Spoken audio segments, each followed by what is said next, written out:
আমি ইউপিপিএল কৰ্মীবিলাকে 1 তাৰিখ নৱেম্বৰৰ পৰা পৰ্বতজৰা সাব ডিভিজনৰ কাজিগাঁৱৰ যে গুৰুধাম আছে গুৰুধামৰ পৰা আৰম্ভ কৰি বিটিআৰৰ শেষ সীমনা গহপুৰলৈকে আমি মটৰচাইকেল চলাই ইউপিপিএল সংগঠনটো মজবুত কৰিবলৈ এটা পাৰ্টিৰ স্ট্ৰেংথেনিঙৰ কাৰণে এটা মটৰচাইকেল টুৰ আমি লৈছো এটো এটা পৰিস্থিতিৰ মাজত এটো মটৰচাইকেল টুৰটো লবলৈ আমি যোজা চলাইছো বা সিদ্ধান্ত লৈছো যোৱা 1.5 মাহ 2 মাহ মান হ'ল আমি অপজিশনৰ ৰোল লৈছো ইয়াতে ইউপিপিএল পাৰ্টি হিচাপে যেতিয়াৰ পৰা আমি অপজিশনত বহিছো বহুত মানুহে আমাক ফোন কৰি পেলাই কৈ আছে লগ ধৰি পেলাই কৈ আছে যে যেতিয়াৰ পৰা আপোনালোকে চৰকাৰত নোহোৱা হ'ল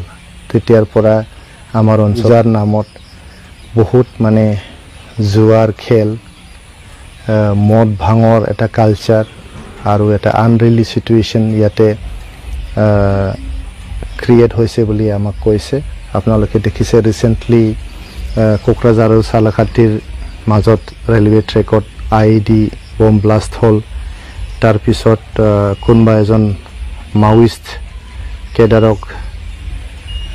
এনকাউন্টাৰ কৰি ইয়াতে মাৰা হ'ল আৰু যোনটো সাবষ্টেন্স ইভিউজৰ ৰেট আপোনালোকে দেখিছে ৰিসেন্টলি গৌৰাং নদীত দুজন লৰাই কি কাৰণত নাজানো দুজন সৰু লৰা ইয়াতে মৰি থাকিলে নদীত ডুবি পেলাই মৰিছে বুলি কৈছে এতিয়া কি কাৰণ এটো ইনভেস্টিগেটিং এজেন্সি বা ল এনফোৰ্সিং এজেন্সি বেছি ভালকে গম পাব তো বিভিন্ন কাৰণত আমি মটৰচাইকেল টুৰটো লৈ আছো প্ৰথম উদ্দেশ্যটো আছে যে আমি ইউপিপিএল সংগঠনটো ভিতৰৰ পৰা মজবুত কৰা এটো আমাৰ প্ৰথম উদ্দেশ্য দ্বিতীয় উদ্দেশ্যটো হ'ল আমাৰ ভাৰতীয় সংবিধানৰ আৰ্টিকেল 280 ইয়াৰ 125th এমেন্ডমেন্টটো পাৰ্লিমেন্টত পেন্ডিং হৈ আছে তো ইয়াৰ ওপৰত আমি ইউপিপিএল কৰ্মীৰ মাজত সজাগতা আনাৰ কাৰণে চেষ্টা চলাম তৃতীয়তে আমাৰ বিটিআৰ চুক্তিৰ দ্বাৰা দি আমাৰ বিটিআৰৰ যে 40টা সমষ্টি আছে এই 40টা সমষ্টিটো 60টা সমষ্টিলৈকে বৰোৱাৰ কাৰণে যে ডিলিমিটেশন প্ৰসেস এই ডিলিমিটেশন প্ৰসেসটো পেন্ডিং হৈ আছে গতিকে আমি 40টাৰ পৰা 60টা সমষ্টি এটা আমাৰ সময় আছে আমাৰ নিৰ্বাচন হৈ গল নেক্সট নিৰ্বাচন আমাৰ 2030 চনত হ'ব ইয়াৰ আগে ডিলিমিটেশন প্ৰসেসটো হেক কৰিব লাগে আৰু তেনেকুৱা আইনী প্ৰক্ৰিয়া কি আছে এইবিলাক সম্পূৰ্ণ কৰি পেলাই আমাৰ বিটিআৰৰ 40টাৰ পৰা 60টা যে সমষ্টি হ'ব লাগে এটো আমি কমপ্লিট কৰিব লাগে আৰু আমাৰ বিটিআৰৰ 2020 চনত বিটিআৰ চুক্তিৰ পিছত প্ৰমোদ বড়ো ডাঙৰীয়াৰ নেতৃত্বত ইউপিপিএলৰ চৰকাৰ চলিল এই চৰকাৰৰ সময়ত চৰকাৰৰ যে মানে ডিউৰেশন আছে এই ডিউৰেশনত যে শান্তি স্থাপন কৰিব পাৰিলে 40-50 বছৰ ধৰি আমাৰ বড়োলেণ্ড অঞ্চলত এটা অশান্তিৰ এটা পৰিবেশ আছিল হিংসাৰ দাবানল আছিল ইয়াতে ভয় আহংকাৰ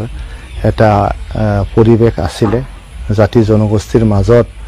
ইয়াতে মতভেদ আছিলে মিলন নাছিল সকলো মানে সমস্যাবোৰ হিংসাৰ যে পৰিস্থিতি এইবিলাক শেষ কৰি পেলাই প্ৰমোদ বড়ো ডাঙৰীয়াৰ নেতৃত্বত ইউপিপিএলৰ নেতৃত্বত বিটিআৰ অঞ্চলত যে শান্তি স্থাপন হৈছিল এই শান্তিটো যাতে চিৰযুগমীয়া হয় চিৰস্থায়ী হয় এইটোৰ কাৰণে আমি এই মটৰচাইকেল টুৰটো লৈছো আৰু আমাৰ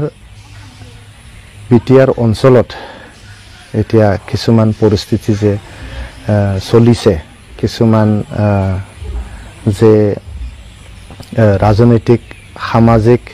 যে পৰিস্থিতিবোৰ ইয়াতে উদ্ভাৱন হৈছে যিবিলাক মানে বাঞ্ছনীয় নহয় এই পৰিস্থিতিবিলাকৰ যাতে আমি অন্ত পেলাব পাৰো শেষ কৰিব পাৰো এটোৰ কাৰণে আমি এই মটৰচাইকেল টুৰটো আমি লৈছো আমাৰ ইনটু ৰেসত টোটেল 51টা মোটৰসাইকেল থাকিব প্ৰায় 100তকৈ অধিক আমাৰ APPL কৰ্মীয়ে ইয়াত যোগদান কৰিব প্ৰথমৰ পৰা শেষলৈকে তাৰ বাদেও আমাৰ জিলাবিলাক আমাৰ ব্লক জিলা পৰ্যায়ৰ কৰ্মীবিলাক সকলোৱে নিজৰ নিজৰ জিলাত নিজৰ নিজৰ ব্লকত আমাৰ লগত এই মোটৰসাইকেল টুৰত অংশগ্ৰহণ কৰিব গতিকে মই অনুৰোধ কৰিছোঁ সকলো APPL কৰ্মীক সকলো শ্ৰেণীৰ ৰাইজক আমাৰ যে মোটৰসাইকেল টুৰ থাকিব ফৰ ৰিসাৰ্জেন্ট UPPL ৰিসাৰ্জেন্ট BTR থিম লৈ পেলাই যে মোটৰসাইকেল টুৰ আমাৰ চলিব আপোনালোকৰ সহায় সহযোগিতা মই কামনা কৰিছোঁ প্ৰত্যেকটো মুহূৰ্তত প্ৰত্যেকটো ক্ষণত আপোনালোকৰ সহায় সহযোগিতা আমাক লাগিব আপোনালোকৰ আশীৰ্বাদ লাগিব আপোনালোকৰ মৰম চেনেহ লাগিব আপোনালোকৰ সমৰ্থন লাগিব গতিকে সকলো APPL কৰ্মীসকলক আমাৰ লগত যোগদান কৰিবলৈ মই অনুৰোধ কৰিছোঁ নিজৰ নিজৰ অঞ্চলত অংশগ্ৰহণ কৰিবলৈ অনুৰোধ কৰিছোঁ ঠায়ে ঠায়ে আমাৰ বহুত প্ৰগ্ৰাম থাকিব যেনেকৈ আমি কাজিগাঁৱত মোটৰসাইকেল ৰেলীৰ আগত গুৰুধামত আমি যজ্ঞ আহুতি দি আমি আৰম্ভ কৰিম যজ্ঞ আহুতিৰ পিছত আমি মোটৰসাইকেল টুৰটো আমাৰ দলৰ মাননীয় সভাপতি তথা আমাৰ BTRৰ প্ৰাক্তন CM প্ৰমোদ বড়ো ডাঙৰীয়া ফ্লেগ অফ কৰি পেলাই আমাৰ মোটৰসাইকেল টুৰটো মানে ইনঅগ্ৰেট কৰিব তাৰ পিছত আমি আহি ইফালে মৰনাইটি ষ্টেটত সোমাই মৰনাইটি ষ্টেটৰ যি আমাৰ টি ৱৰ্কাৰ আছে তেখেতসকলৰ লগত আলাপ আলোচনা কৰি আমি আহাৰ গ্ৰহণ কৰি পেলাই তাৰ পৰা আগুৱাই যাম তেনেকৈ আমি প্ৰত্যেকটো জিলাত প্ৰগ্ৰামবিলাক কৰি যাই থাকিম আৰু গাঁৱতে আমি থাকিম গাঁৱৰ যিকোনো সৰু সুৰা যি মানে কমিউনিটি হল আছে বা কিবা আছে বা পথাৰ আছে তাতে আমি শুম গতিকে এক সপ্তাহ জৰা যে আমাৰ মোটৰসাইকেল টুৰ থাকিব এই টুৰটো আমাৰ APPL সংগঠনটো মজবুত কৰাৰ কাৰণে আমাৰ BTRৰ অঞ্চলৰ শান্তি সম্প্ৰীতি আৰু গুণগত সমাজ গঢ়াৰ কাৰণে এই টুৰটো লোৱা হৈছে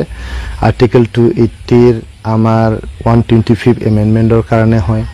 BTRৰ যে সমষ্টিৰ ডিলিমিটেশ্যন 40টাৰ পৰা 60টালৈকে হোৱাৰ যে কথা আছিল ইয়াৰ কাৰণে হয় আমাৰ অঞ্চলত যাতে জুৱা মদ ভাং এইবিলাকৰ কালচাৰটো আমি শেষ কৰিব পাৰোঁ ইটোৰ কাৰণে এই টুৰটো হয়